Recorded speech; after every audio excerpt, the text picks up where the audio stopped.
All right, so we just went to the butcher today, and I'm going to be doing a video on basically on the benefits of eating bone marrow. So we're going to cook it, we're going to prepare it.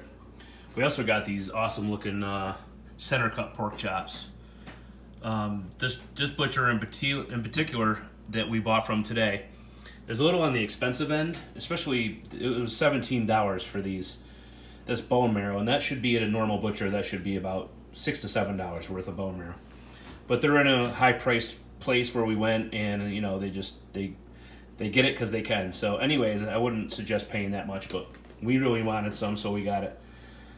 But the amazing thing about bone marrow is just besides the amount of vitamins and being so nutrient dense, is the big thing is they have vitamin K2, which is really important from the beef eating the grass and converting K1 into K2.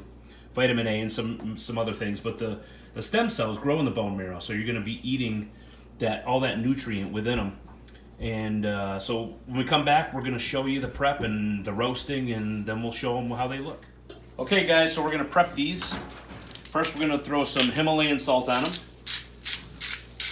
When you're doing a keto diet, you can use plenty of salt because you lose a lot of salt and good sodium when you're losing all that water. So we're going to throw some Himalayan salt, some crushed black pepper.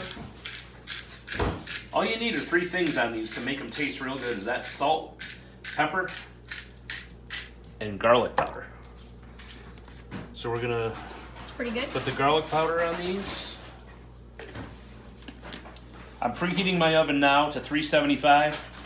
We're going to stick these in the oven for about 35 minutes. When we come back, we'll show you the process. All right, so I just wanted to point out, guys, this is just some fat left over from the pork belly that we got. So I'm just basically taking this and melting it down, rendering it a little bit so I can use it to cook the pork chops, even though they have plenty of their own fat, as you can see.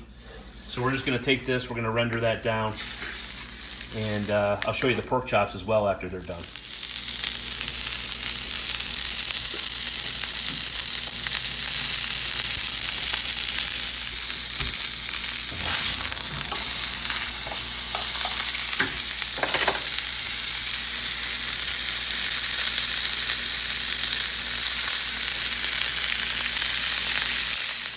So I wanted to show you this. At the same place that we just went to in the butcher, they had these rotisserie chickens that look really good. We're going to save those bones and make a little bone broth. But these are all free range, never fed anything bad. They're just out there picking away at the insects. And so we're adding this. So we'll have some bone marrow for appetizer. We're going to have some pork chops, some chicken. And those are looking good. So we'll come back in a minute. All right, so here we are 15 minutes in. There's not really much of a color change yet, but you can tell they're cooking. Looking good. All right, well, they look done to me. Those are looking good. See how they're bubbling on the sides. And supposedly that's the way that you can tell they're done. Take these out. Look at all that fat that rendered. That's amazing.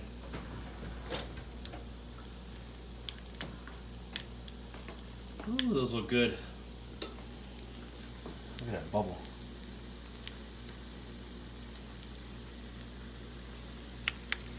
Well, these ended up cooking about 45 minutes because we only had the oven on 375. So I think if you set it to like 4 or 450, they'd probably take a little less time, obviously. But they've separated from the bone, and they've caramelized a little bit, so they're done. So we're going to eat and let you know how everything was. Oh, and while I was doing this, I started a little pot of bone broth. I have our leftover chicken bones in there, and then after we're done with these, we're going to put these in there as well, along with some herb stems and some salt and pepper and garlic. Here we go.